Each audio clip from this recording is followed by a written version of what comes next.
వాడిన నూనె మళ్ళీ మళ్ళీ వాడితే క్యాన్సర్ కాటేస్తుంది. కానీ ఇప్పుడు అంతకు మించిన డేంజర్ గోదావరి జిల్లాలో గుమగుమలాడిపోతోంది. కావేవి క్యాన్సర్ కు అనర్హం అనేలాగా గోదావరిల మర్యాద మార్కుకి ఎసురు పెడుతోంది ఆయిల్ మాఫియా.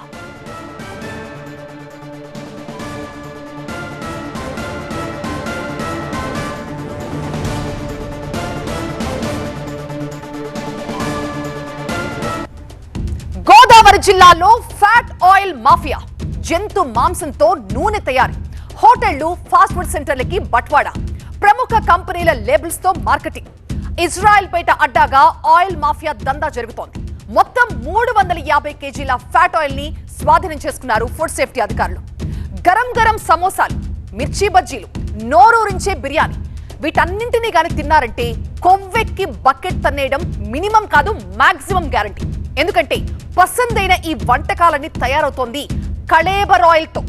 కడుపులో పేగులు బయటకొచ్చే కఠోరమైన నిజమేంటంటే ఈ నూనె మామూలు నూనె కాదు, జంతు కళేబరాల నుంచి తీసిన కొవ్వుతో తయారు చేస్తున్న ఆయిల్. ఈజీ మనీ రుచి మరిగిన కేటుగాళ్లు జంతువుల కొవ్వు నుంచి నూనె తయారు చేస్తున్నారు. అది కూడా ఎక్కడో కాదు, కబేళాలో. పశువులని వధించి ఆ మాంసాన్ని ఉడికించి కొవ్వుని తీసి కరిగించి పీపాల్లో కుక్కేస్తున్నారు. జంతు కొవ్వు తయారు చేసిన నూనెని కొత్త డబ్బాల్లో నింపేస్తున్నారు. ఆ పీపాలకి బ్రాండెడ్ కంపెనీల లేబుల్స్ వేసేస్తున్నారు. హోటళ్లు, ఫాస్ట్ ఫుడ్ సెంటర్లకి బట్వాడా చేస్తున్నారు. ధర తక్కువ, పైగా డిఫరెంట్ టేస్ట్ తో గిరాకీ పెరుగుతుందని వ్యాపారులు సైతం ఈ కల్తీ నూనెనే వాడుతున్నారు. ఏలూరు జిల్లాలో విజిలెన్స్ అధికారుల తనిఖీల్లో ఈ ఫ్యాట్ ఆయిల్ గుట్టు బయటపడింది. ఇజ్రాయెల్ పేట, ఆదివారపేట కేంద్రంగా అనధికార కబేళాలని నిర్వహిస్తూ జంతు మాంసంతో ఈ కల్తీ నూనెలు తయారు చేస్తున్న కేటుగాళ్లకి చెక్ పెట్టారు. మొత్తం 350 కేజీల ఫ్యాట్ ఆయిల్ ని స్వాధీనం చేసుకున్నారు.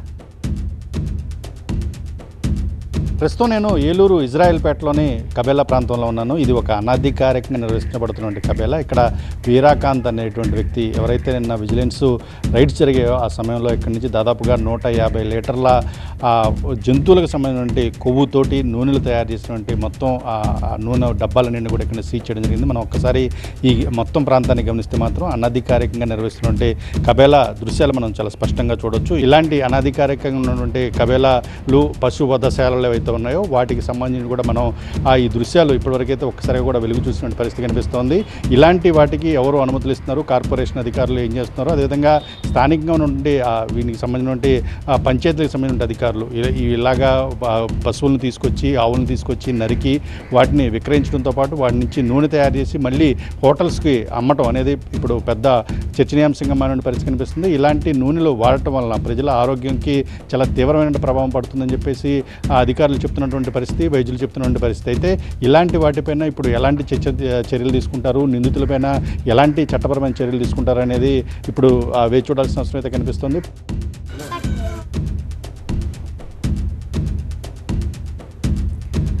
ఎలాంటి అనుమతులు లేకుండా కబేళాలు నిర్వహించడమే కాకుండా జంతు మాంసంతో ఫ్యాట్ ఆయిల్ తయారు చేస్తున్న వీరాకాంత్, షౌకత్ ని అదుపులోకి తీసుకున్నారు.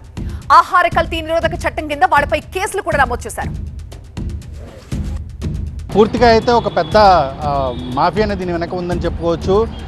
ప్రధానంగా ప్రజలు ఎక్కువగా మధ్యతరగతి వ్యక్తులు కానీ సామాన్య ప్రజలు కానీ ఎక్కువగా తినేటువంటి ఆహార పదార్థాల్లో ఈ రకమైనటువంటి కల్తీ నూనెల వ్యవహారం మాత్రం చాలా ఆందోళనకరంగా మారిందని చెప్పుకోవచ్చు. లంకపేటకు సంబంధించి వీరాకాంత్ అనే అతను, అదేవిధంగా షౌకత్ అనే అతను, వీరిద్దరూ కూడా ప్రస్తుతం పోలీసులు వారిని అదుపులో తీసుకోవడంతో పాటు దాదాపుగా వారి దగ్గర నుంచి 300 లీటర్లకు పైగా ఈ ఏదైతే జంతువుల కొవ్వుతో తయారు చేసినటువంటి ఆయిల్ ఉందో ఆయిల్ని స్వాధీనం చేసుకున్నారు. అయితే కేవలం ఈ చిరు తిండ్లు తయారు చేసేవాళ్ళు, బజ్జీలు, పునుగులు ఇలాంటివి తయారు చేసేవాళ్ళు మాత్రమే వాడుతున్నారా, లేదు ఇంకా అంటే అక్కడ కొంతమంది వ్యాపారులు చెప్పినట్లు మాంసాహార పదార్థాల్లో ప్రధానంగా దీనికి సంబంధించిన ఫ్లేవర్ రావడానికి ఎక్కువగా వాడుతున్నారని చెప్తా ఉన్నారు. కొవ్వు ఈ కలవడిసినటువంటి నూనెలో టేస్ట్ రావడం కోసం ఎక్కువగా ఈ రకమైనటువంటి పదార్థాలు వాడుతున్నట్టు గుర్తించిన నేపథ్యంలో దీనికి సంబంధించి కూడా పూర్తి స్థాయిలో అయితే విజిలెన్స్ అధికారులు దర్యాప్తు చేస్తున్నట్టు చెప్తున్నారు. చాలా పెద్ద ఎత్తున ఈ రకమైన అంటే కబేలా సెంటర్లు ఎవరైతే నిర్వహిస్తున్నారో ఒకవైపు ఈ పశు మాంసం కావచ్చు, లేదా ఇతర రకాలైనటువంటి జంతువులకు సంబంధించిన మాంసం కావచ్చు, బీఫ్కి సంబంధించినటువంటి మాంసం కావచ్చు, వీటిలో ఉన్నటువంటి వాటి శరీరంలో ఉన్నటువంటి కొవ్వును వేరు చేసి ఆ కొవ్వును కరిగించి దాన్ని మళ్ళీ నూరుగా మార్చి వాటిని ప్రధానంగా 15 లీటర్ల డబ్బాలో పెడుతున్నారు. 15 లీటర్ల డబ్బాలు కూడా మార్కెట్కి వచ్చే సమయంలో ప్రధానమైన బ్రాండ్ల పేర్లు, వాటికి సంబంధించిన స్టిక్కర్స్ అయితే వాటి మీద ఉన్నాయి. మనం జనరల్గా కనుక షాప్ దగ్గరికి వెళ్ళినప్పుడు చూస్తే ఆ ఏదైతే నూనెకి సంబంధించిన డబ్బాలు ఉంటాయో వాటి మీద ప్రముఖ కంపెనీలకు సంబంధించిన బ్రాండ్లో సంబంధించిన స్టిక్కర్లు అయితే మనకు కనిపిస్తాయి. కానీ దాంట్లో ఏ విధమైన నూనె ఉందనేది మాత్రం ఎవరు కూడా చెప్పే ఉండే అవకాశం ఉండదు. పర్టికులర్గా ఇప్పుడు అయితే పబ్లిక్ అంతా కూడా ఒక అలర్ట్గా ఉండాలి. ఎలాంటి ఆహార పదార్థాలు తింటున్నాము, ఎక్కడ వీటిని ఎక్కువగా వినియోగిస్తున్నారనే విషయం అయితే మాత్రం అధికారులు అయితే మాత్రం చర్యలు తీసుకోవాలని చెప్తున్నారు. అదేవిధంగా పబ్లిక్ కూడా అలర్ట్గా ఉండాల్సిన అవసరం అయితే కనిపిస్తూ ఉంది. దొంగలు దొరికారు సరే, కానీ కొవ్వెక్కి కొందరు చేస్తున్న ఈ బలుపు దందా ప్రజారోగ్యానికి తూట్లు పొడుస్తోంది. 3 హోటళ్లు 6 డబ్బాలు అన్నట్లుగా ఇన్నాళ్లు సాగిన ఈ దగ్గుల్బాజీ బిజినెస్ కి ఎట్టకేలకు బ్రేక్ అయితే పడింది. కానీ కబేళా ఆయిల్ ఇప్పటికే ఎంత మందికి ఎసరు పెట్టిందో. ఇలాంటి ఫేక్ ఆయిల్ తో ఆరోగ్యానికి చాలా ముప్పంటున్నారు డాక్టర్లు. ఈ విధంగా ఈ అడల్ట్రేషన్లో వెజిటేబుల్స్ నుంచి అడల్ట్రేట్ చేయొచ్చు, అదేవిధంగా నాన్ వెజ్ వాటి నుంచి కూడా అడల్ట్రేషన్ చేయొచ్చు. అది యానిమల్స్ నుంచి యూజువల్గా మనం పిగ్ నుంచి కూడా పిగ్ ఫ్యాట్ నుంచి ఎక్కువ అడల్ట్రేషన్ యానిమల్ వైపు నుంచి జరుగుతూ ఉంటుంది. దానిలో వచ్చే saturated fatty acids very highly dangerous to the health.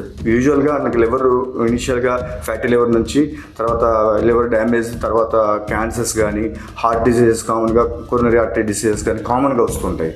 So heart attacks కూడా వచ్చే ఛాన్సెస్ కూడా ఎక్కువగా ఉంటాయి.